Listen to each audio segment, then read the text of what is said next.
Welcome to দিশার exam guide. প্রিয় একাদশ শ্রেণীর পরীক্ষার্থী বন্ধুরা, তোমাদের জন্য এই ভিডিওটিতে আমি আলোচনা করতে চলেছি একাদশ শ্রেণীর 2024 সালের লাস্ট মিনিট 100% ফাইনাল সাজেশন। বন্ধুরা, এই ফাইনাল সাজেশনে আজকে থাকছে দর্শন বিষয়ের 8 মার্কের প্রশ্ন।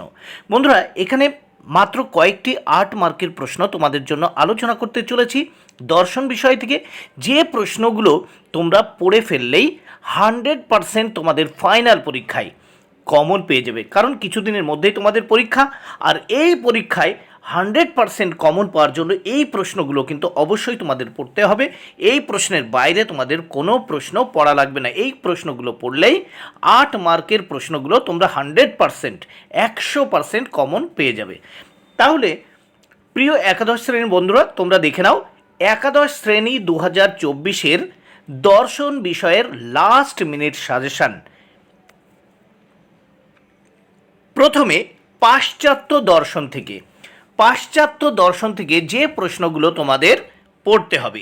1 নাম্বার প্রশ্ন, জ্ঞানের উৎপত্তি ও স্বরূপ সম্পর্কে ডেকার্টের মতবাদ সমালোচনা সহ আলোচনা করো।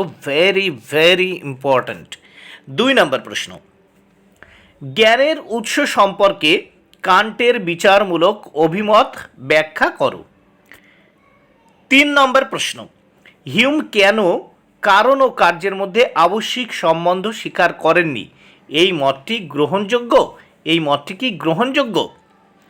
4 নম্বর প্রশ্ন, কারণ ও কার্যের সম্বন্ধ নিয়ে সতত সংযোগ তত্ত্ব সমালোচনা সহ ব্যাখ্যা করো। Very important. 5 নম্বর প্রশ্ন, কারণ ও কার্যের সম্বন্ধকে বুদ্ধিবাদীরা কিভাবে ব্যাখ্যা করেছেন? সমালোচনা সহ ব্যাখ্যা করো। 6 নম্বর প্রশ্ন, লৌকিক বস্তুবাদ বলতে কি বোঝো? এই বক্তব্য সমালোচনা সহ ব্যাখ্যা করো। Very important. 7 নম্বর প্রশ্ন, লক তার প্রতিরূপী বস্তুবাদে মুখ্য ও গৌণ গুণের পার্থক্য কিভাবে ব্যাখ্যা করেছেন? এই পার্থক্য কি গ্রহণযোগ্য?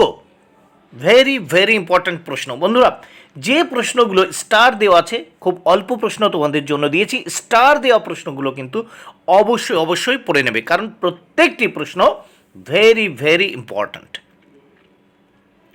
9 নম্বর প্রশ্ন, সরল বস্তুবাদ এর মূল বক্তব্য কি? লক কিভাবে সরল বস্তুবাদ এর সমালোচনা করে মূল বক্তব্য উপস্থাপন করেছেন? দেখো, 8 দাগের প্রশ্নটা বলি, এটা বলা হয়নি। জানা ক্রিয়াপদটির কয়টি অংশ ও কি কি? প্রত্যেক প্রকারের উদাহরণ সহ আলোচনা করো। 9 নম্বর প্রশ্ন, সরল বস্তুবাদ এর মূল বক্তব্য কি? লক কিভাবে সরল বস্তুবাদের সমালোচনা করে মূল বক্তব্য উপস্থাপন করেছেন?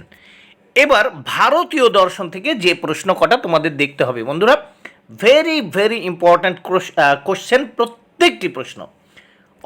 অবশ্যই এই জন্য এই প্রশ্নগুলো দেখতে হবে, এর বাইরে কোনো প্রশ্ন তোমাদের পড়া লাগবে না। 1 নম্বর প্রশ্ন, দেখো ভারতীয় দর্শন থেকে 1 নম্বর প্রশ্ন, নির্বিকল্পক ও সবিকল্পক প্রত্যক্ষের মধ্যে পার্থক্য লেখো। নির্বিকল্পক প্রত্যক্ষকে কিভাবে জানা যায়? 2 নম্বর প্রশ্ন, বিবেকানন্দের কর্মযোগের ধারণার ভিত্তি হলো প্রয়োগমূলক বেদান্ত, ব্যাখ্যা করো। 3 নম্বর প্রশ্ন, কর্মযোগ বলতে কি বোঝো? বিবেকানন্দ কিভাবে কর্মযোগ অনুশীলনের মাধ্যমে মুক্তি লাভের কথা বলেছেন?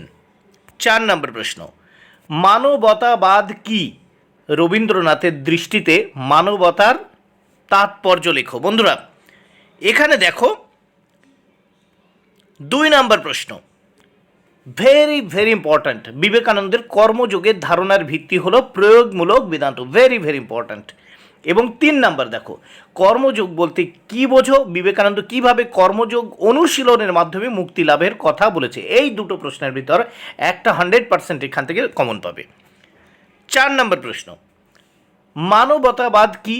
রবীন্দ্রনাথের দৃষ্টিতে মানবতার তাৎপর্য লাগে, ভেরি ভেরি ইম্পর্ট্যান্ট। এই প্রশ্নটাও কমন পাবে। 5 নম্বর প্রশ্ন, অনুমিতি কাকে বলে?